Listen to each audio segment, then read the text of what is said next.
My name's Holly. My preferred use of social media is Instagram. I enjoy Instagram because I can stay in touch with people. I can look into different news sites or anything any content you could really think of, you'd find it on Instagram. It's hard to say because your Instagram or Instagram has started to listen to us talk about what we like, and it automatically shows you what you like, right? So, for instance, if you are looking into an eyeliner pen or a blush or anything like that, you're going to be shown immediately, here's a girl with this blush on, check out this blush, check out this eyeliner. And it's a lot of marketing tactics, and I think what's really interesting to think about when it comes to how we're marketed to is think about who or what is behind the marketing scheme. That's not the right word for it, but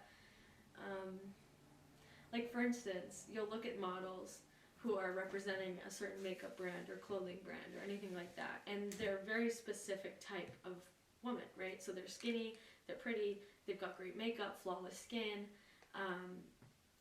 and pretty much fit that generic beauty standard that you would see.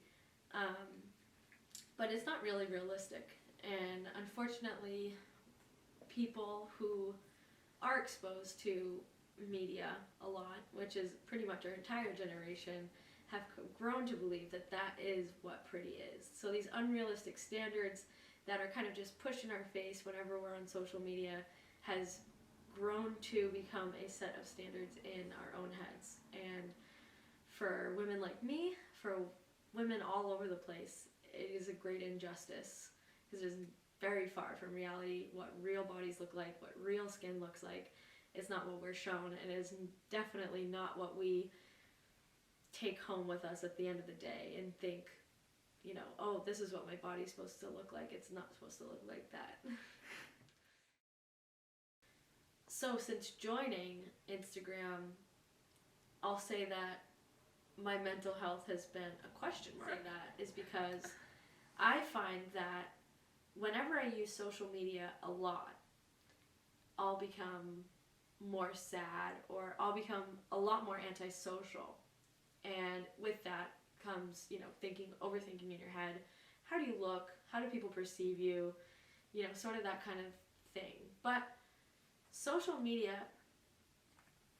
took off right when my generation, so 20-somethings, started to grow up into an adult. So around, say early teens, that's when Instagram came about, and that's when I got Instagram. Instagram has gone through a big evolution. It started off as hey, let's show a picture of what I ate last night, and now it's let's show Kim Kardashian's butt crack. It's taken a big leap, and it's not just Kim Kardashian's butt crack, but there's a lot of different things you'll find on there, and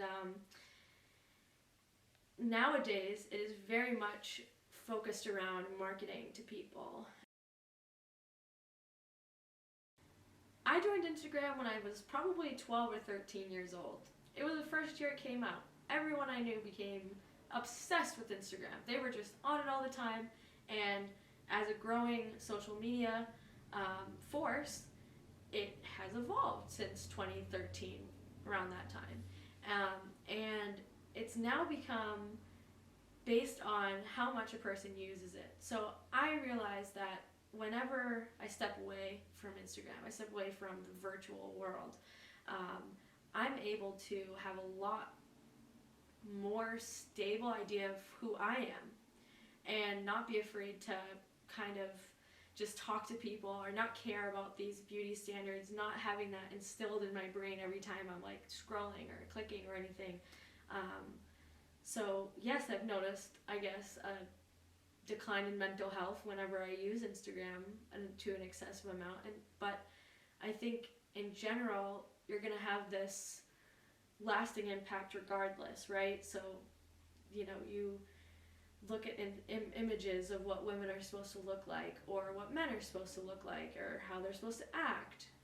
And, you know, you come home at the end of the day and you have this information and you look in the mirror and you're not that person and you're not this standard. There's so much room for mental confusion, mental illness, really. I mean, it has very much so become that. I mean, we see people who are addicted to social media nowadays, and what are the effects of that? What are the effects of sociability? Can people talk to each other anymore? No.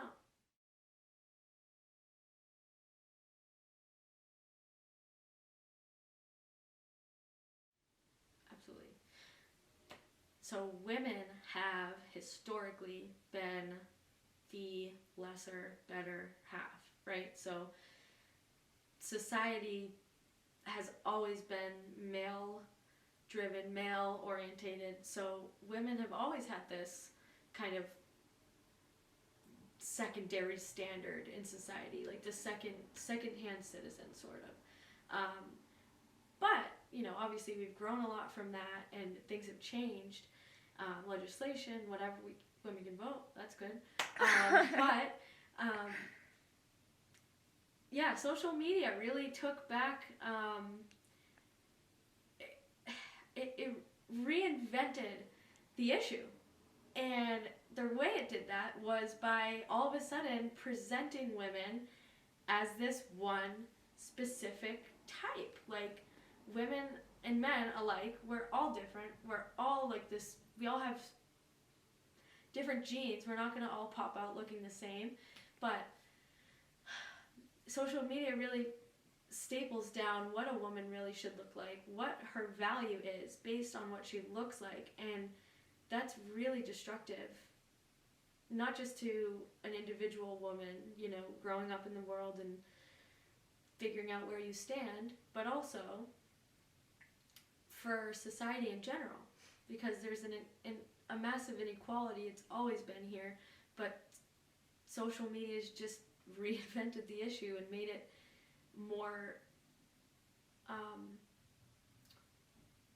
it's different in a way, but it just is reinvented, if that makes sense. I don't know. So it's like, I feel as though women have always been marketed to as they must be better, they must fit into this certain role.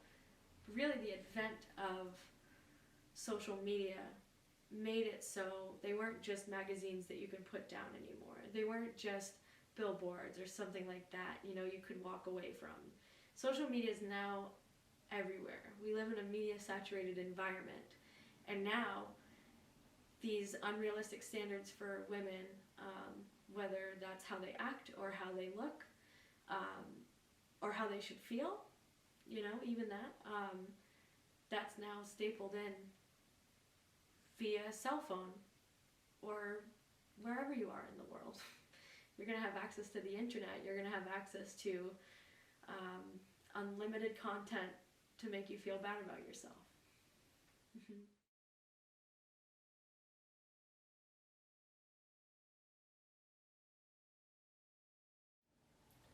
Both.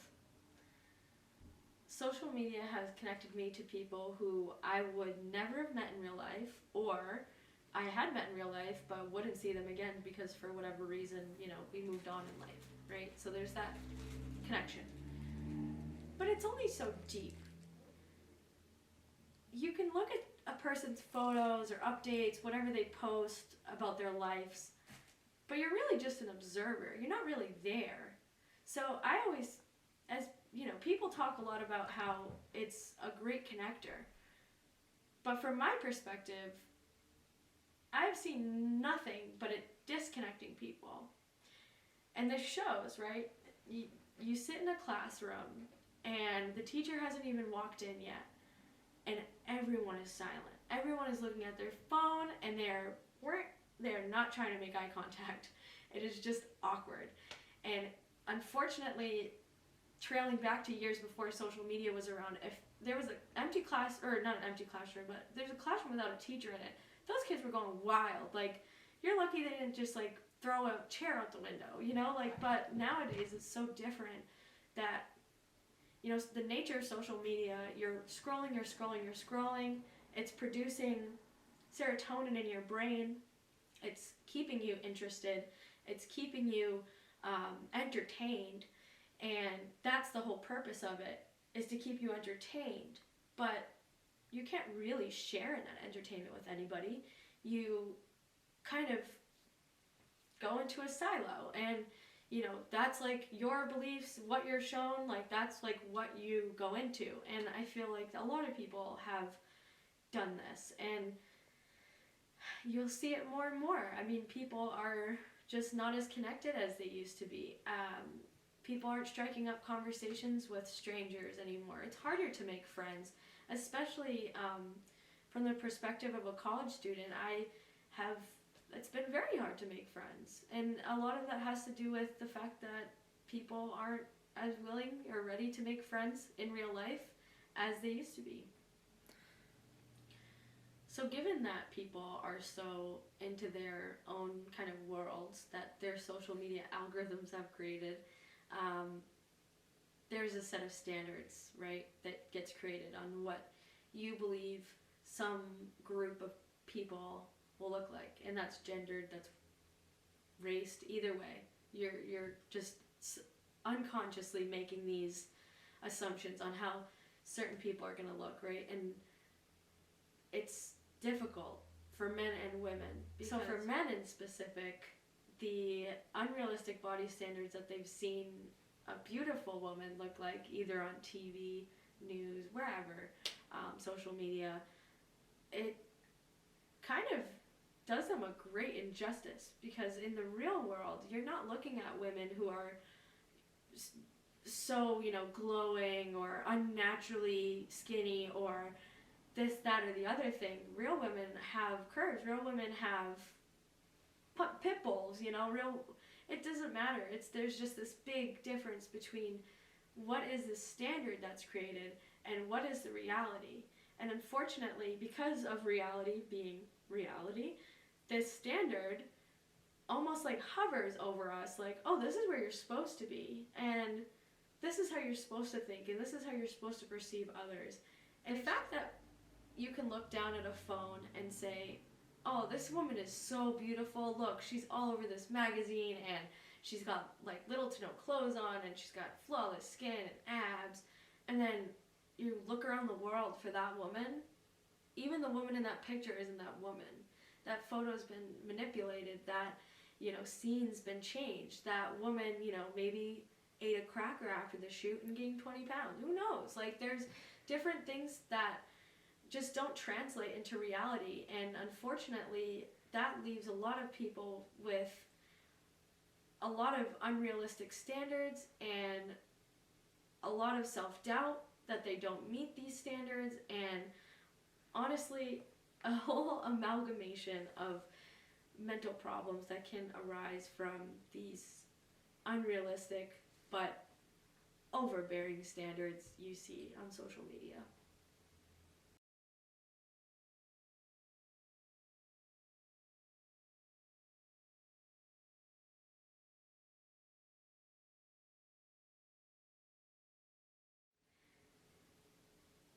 You'll hear a lot of responses about women not feeling good about their bodies after they watched XYZ, or their Instagram feed is full of photoshopped models. And I'm one of those people. I definitely am.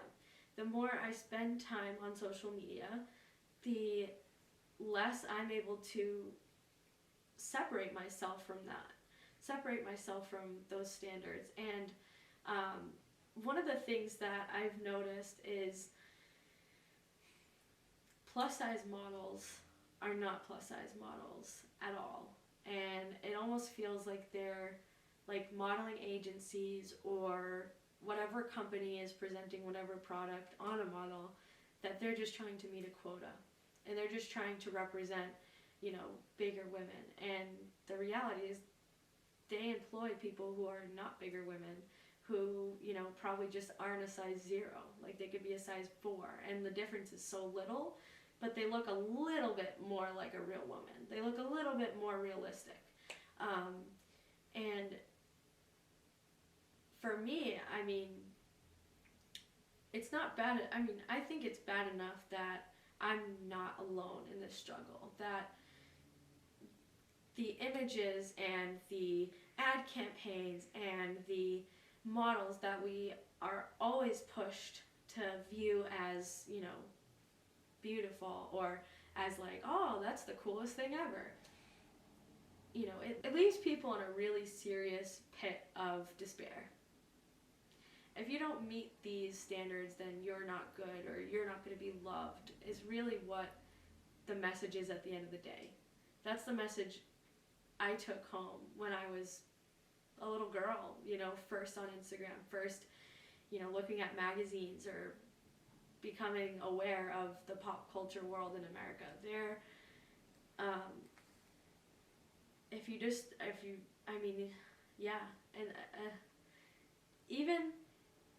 Even the models who are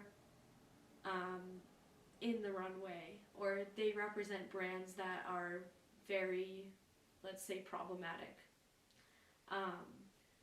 they take away that feeling that a lot of us do too.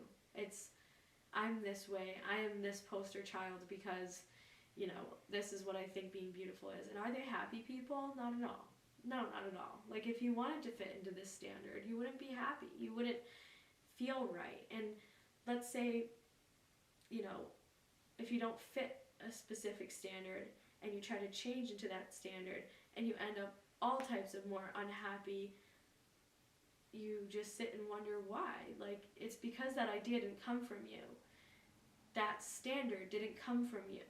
That standard is artificial. It's a societal problem, and it is outside of you.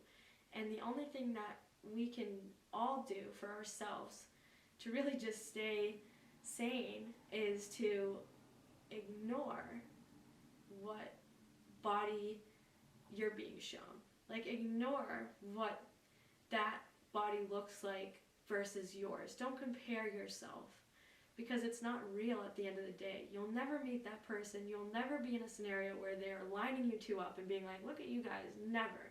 At the end of the day, through social media, through all the different avenues that you're going to be fed unrealistic body standards, you have to really meet yourself at a point where you can say, I love you regardless of what you look like. And if society's not on board with that, who cares? You know?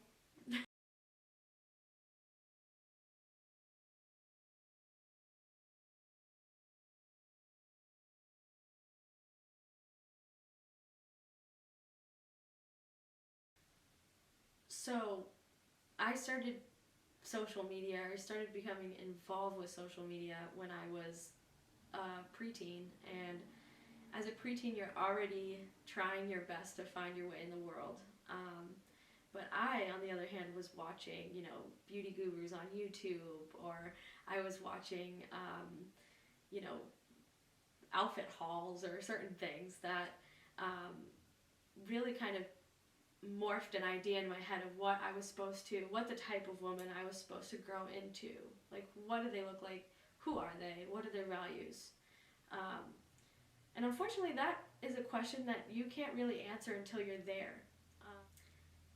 Around the time I first got social media, I was looking at all these types of ways that I could become skinny like the models, you know? So there's juice cleanses, or, you know, these random diet fads I'd try to get involved with. I wanted very deeply to change myself based on someone else's standards, and I was never happy. I wasn't happy until I decided I liked the body I was in. And a lot of that came from not being a part of social media, ignoring what women are supposed to look and act like portrayed by social media, ignoring that and kind of just doing my own thing. I mean, I can't say that I am greatly affected to this day because I've learned that I need to take a step away from social media if I begin to feel differently about my body. But there was a time where that was pretty much it for me. I thought if I wasn't skinny, I wasn't ever going to be loved. I wasn't going to make friends. I wasn't going to succeed in life, you know? Like, for some reason, having extra weight is, you know, the equivalent of being a robber or being a criminal. I mean, like, you're just kind of made to feel really bad about yourself. And a lot of that, too, comes with lack of representation. You don't see real plus size or curvy women in the media. There's some brands that do show them, but not nearly enough. The industry as a whole, whether that be modeling, fashion, anything like that, the way you see women are just so different from what you'd see in real life.